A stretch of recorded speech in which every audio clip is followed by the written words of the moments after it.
आप सभी को राम राम। मैं अपने इष्ट गुरु और माता पिता को प्रणाम करती हूँ। साथ में आप सभी के इष्ट गुरु और माता पिता को प्रणाम करती हूँ। आशा है आप सब स्वस्थ और सुरक्षित होंगे। तो आइए बातचीत शुरू करते हैं। 29 मार्च को शनि राशि परिवर्तन कर रहा है। शनि अभी कुंभ राशि में है और 29 मार्च को शनि मीन राशि में आ जाएगा। तो शनि जब राशि परिवर्तन करता है तो उससे सारे राशियाँ प्रभावित होती हैं। वैसे तो सारे ग्रह जब राशि परिवर्तन करते हैं तो 12 राशियाँ प्रभावित होती हैं, लेकिन जो ग्रह हैं वो एक राशि में एक डिफिनिट समय के लिए रहते हैं। जैसे कि चंद्रमा एक राशि में 2.25 दिन के लिए ही रहता है। तो जब तक राशि पर उसका प्रभाव आएगा तब तक वो चंद्रमा दूसरी राशि में चला जाता है। लेकिन शनि एक राशि में 2.5 साल रहता है, तो इसका प्रभाव 2.5 साल तक पड़ेगा। इसीलिए शनि की जो राशि परिवर्तन है उसके प्रभाव के बारे में जानना चाहिए। दूसरा कारण यह है कि शनि के राशि परिवर्तन होते ही ढैया और साढ़े साती में भी चेंजेज आते हैं। जैसे अभी जो शनि राशि परिवर्तन कर रहा है, मीन में जा रहा है, तो ढैया के अंतर्गत जो साढ़े साती के अंतर्गत जो राशि आएगी उसमें कुंभ, मीन और मेष राशि, यानी कि कुंभ पर साढ़े साती का अंतिम चरण होगा, मीन राशि पर साढ़े साती का दूसरा चरण होगा और मेष राशि पर साढ़े साती का पहला चरण होगा। और ढैया सिंह और धनु राशि पर ढैया स्टार्ट होगी। तो आइए जानते हैं कि उसके प्रभाव क्या क्या होंगे। सबसे पहले बात मेष राशि की। तो मेष राशि पे साढ़े साती का पहला चरण स्टार्ट हो रहा है, तो इसलिए मेष राशि वाले को थोड़ा ज़्यादा सतर्क रहने की ज़रूरत है। उसे उन लोगों को फ्रस्ट्रेशन, एंजाइटी, चिड़चिड़ापन यह सब बढ़ेगा, आलस्य बढ़ेगा। इसीलिए आप यहाँ पे सावधानी बरतें। सुबह शाम टहले, पानी ज़्यादा लें और हनुमान जी की पूजा करें। यह उपाय के तौर पे था। और आपको अनावश्यक चीज़ों में पैसा खर्च होगा। तो यह था मेष राशि। अब बात करते हैं वृषभ राशि की। शनि का राशि परिवर्तन वृषभ राशि वालों के लिए अच्छा है। धन प्राप्ति के अवसर खुलेंगे। जैसे कि अगर आप नौकरी में हैं तो आपको प्रमोशन होगा, या फिर बिजनेस में हैं तो वहाँ पे भी आपके बिजनेस अच्छे चलेंगे, व्यापार आगे बढ़ेंगे, या फिर आप शेयर मार्केट से पैसा अर्न कर सकते हैं। यानी कि धन प्राप्ति के कहीं ना कहीं से अवसर मिलेंगे आपको। परिवार में परेशानी हो सकती है और इस वर्ष संतान प्राप्ति के योग बन रहे हैं। उपाय के तौर पे आप माँ भगवती की पूजा करें। यह था वृषभ राशि। अब बात करते हैं मिथुन राशि की। मिथुन राशि की कुंडली में शनि 10th हाउस में आ रहा है। इससे उनकी आर्थिक स्थिति अच्छी होगी, परंतु वाद विवाद में उलझ सकते हैं। इसलिए अपनी वाणी पे कंट्रोल रखें, यानी कि सोच समझ कर बोलें। मई से हेल्थ रिलेटेड प्रॉब्लम कुछ हो सकती है, लेकिन उसके बाद बृहस्पति आपकी राशि में आ जाएंगे तो आपको वहाँ पे लाभ मिलेगा।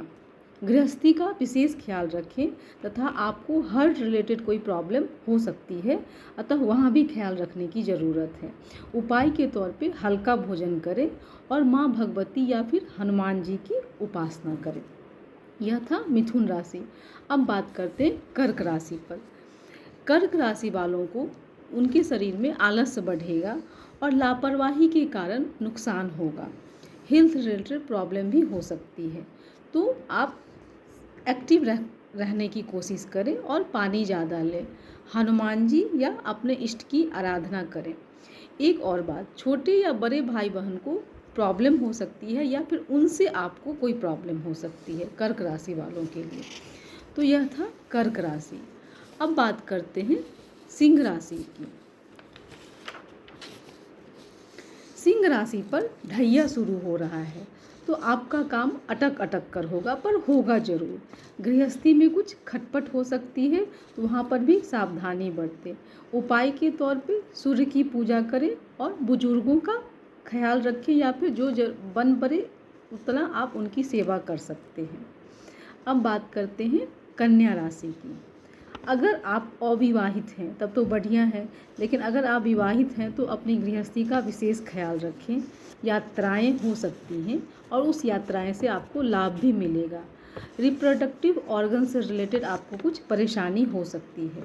उपाय के तौर पे गाय को हरा चारा खिलाएं।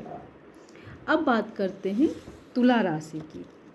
यह शनि तुला राशि वालों के लिए अच्छा है। फाइनेंशियली इनको स्ट्रॉन्ग कर रहा है। यात्राएं हो सकती हैं। आप मकान या गाड़ी खरीद सकते हैं। लेकिन आप अपने माताजी के स्वास्थ्य का ख्याल रखें, क्योंकि वहाँ पे कुछ परेशानी दिखाई दे रही है। उपाय के तौर पे हनुमान जी की आराधना करें। अब बात करते हैं वृश्चिक राशि की। वृश्चिक राशि पे ढैया चल रही थी, तो अब यह ढैया समाप्त होगी, लेकिन संतान पक्ष से कुछ परेशानी हो सकती है। आलस्य बढ़ेगा तथा अपनों से कुछ दूरी बढ़ सकती है। संतान प्राप्ति के योग बन रहे हैं अगले साल, यानी कि 2026 में अप्रैल मई के आसपास में संतान प्राप्ति के योग बन रहे हैं। उपाय के तौर पे आप क्रोध ना करें, वाणी पर नियंत्रण रखें, विष्णु जी या फिर शिव जी की आराधना करें। तो यह था वृश्चिक राशि। अब बात करते हैं धनु राशि की। धनु राशि पे भी ढैया स्टार्ट हो रहा है, इसलिए आपको थोड़ा संभलने की ज़रूरत है। वैसे समय अच्छा है, आपके काम बन रहे हैं और आपके द्वारा लिया गया निर्णय सही साबित होगा, लेकिन आप बहुत जल्दी परेशान होंगे, थोड़े से फ्रस्ट्रेशन में आएंगे, मूड स्विंग्स हो सकता है। उपाय के तौर पे सूर्य की उपासना करें तथा हनुमान जी की पूजा करें। अब बात करते हैं मकर राशि की। मकर राशि वालों को मतलब कुछ यात्राएं करने को मिलेंगी जो उनके लिए अच्छा रहेगा। शरीर में कुछ परेशानी हो सकती है, तो आप गरिष्ठ भोजन ना करें। कभी कभी तो ठीक है, लेकिन आप हमेशा गरिष्ठ भोजन ना किया करें। आपके रुके हुए काम बनेंगे। उपाय के तौर पे शनिवार को सुंदरकांड का पाठ करें। तो यह था मकर राशि। अब बात करते हैं कुंभ राशि वालों के लिए यह शनि कैसा रहेगा। कुंभ राशि पर 7.5 का अंतिम चरण है, जिसे उतरती ढैया कहा जाता है। तो यह समय उनके लिए अच्छा है। कुंभ राशि वाले जातक जो कॉम्पिटिटिव एग्जाम की तैयारी कर रहे हैं, वहाँ पे उनको लाभ मिलता हुआ दिखाई दे रहा है। दाम्पत्य जीवन में कुछ परेशानियाँ आएंगी। आपको कुछ फ्रस्ट्रेशन या स्ट्रेस एंजाइटी वगैरह हो सकता है, इससे बचने की कोशिश करें तथा अपनी माता के स्वास्थ्य का ख्याल रखें। वहाँ पे कुछ परेशानी दिख रही है। उपाय के तौर पे हनुमान जी की पूजा करें। अंतिम राशि मीन राशि। आपकी राशि में ही शनि आ रहा है और आपकी राशि पे 7.5 का दूसरा चरण शुरू हो रहा है। आपको कुछ परेशानी हो सकती है।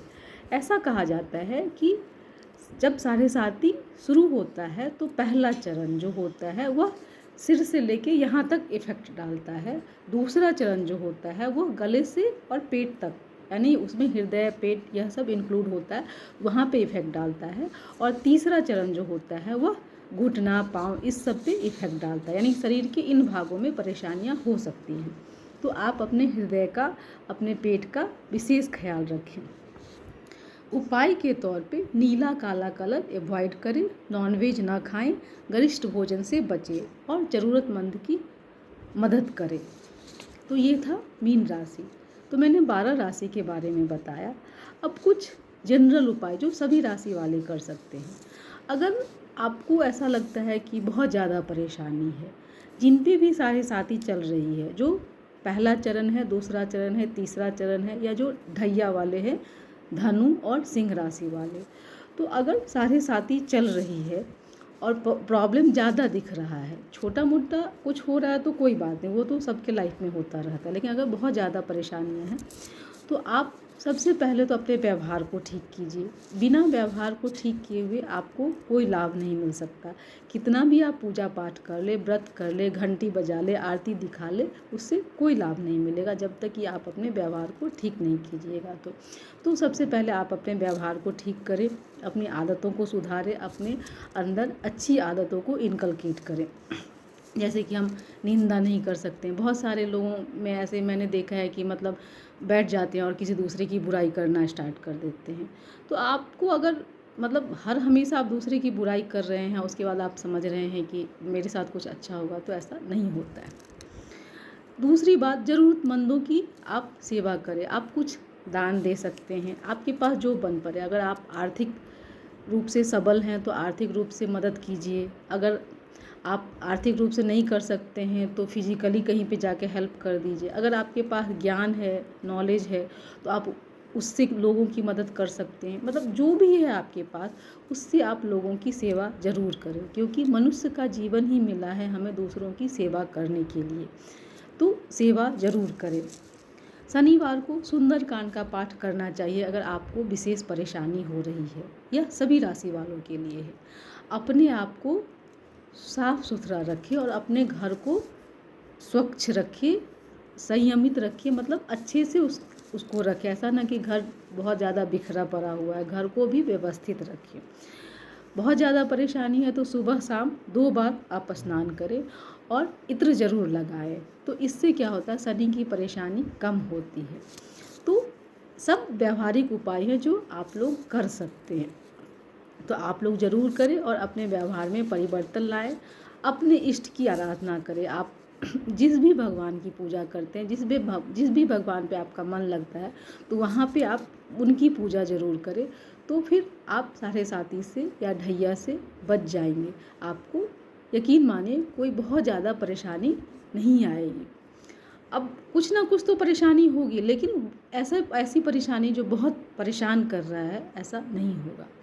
तो फिर आज के लिए बस इतना ही। मैं फिर किसी नेक्स्ट टॉपिक, नई जानकारी के साथ आप लोगों के समक्ष उपस्थित होने का प्रयास करूँगी। तब तक आप लोग स्वस्थ रहें, व्यस्त रहें, मस्त रहें। आप सभी का धन्यवाद। राम राम।